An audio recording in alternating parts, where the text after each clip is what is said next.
Billy is somebody with a long time alcohol addiction, and it's really done tremendous damage to himself, to his health, to his family, to his life, and hasn't been able to hold a job, hasn't been able to maintain housing, but he's just a good and decent person underneath. You know, he's rough and tough on the exterior, and he's got this kind of condition that he's been struggling with. But he's also somebody who routinely finds himself drunk in public, routinely finds himself violating loitering laws, vagrancy laws, etc. For about over a 5-year period, we counted up, he had been arrested about 700 times. We needed a solution to homelessness in Charlottesville. And we started looking around at different models and decided that what we really needed was permanent supportive housing. And worked with Virginia Supportive Housing.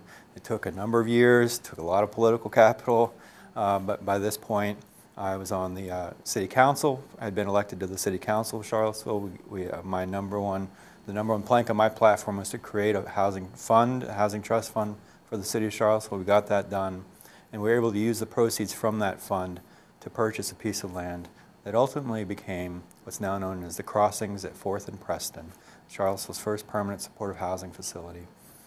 Billy was one of the very first residents who signed up, and again, it was a little bit of a negotiation to get him to apply, but he did apply.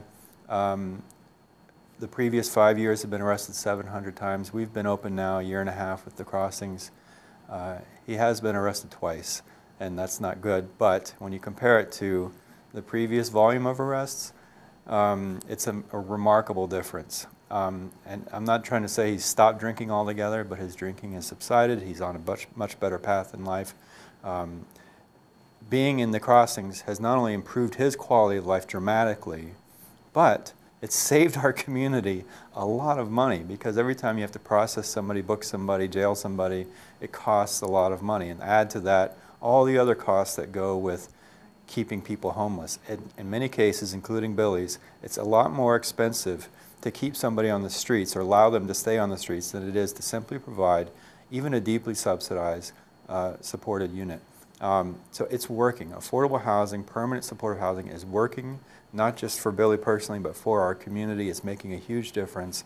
We see it every day. The jail sees it, the emergency rooms see it, our detox facilities see it, our shelters see it. It's working. And multiply his story by 30 others, and you can see it's making a tremendous impact.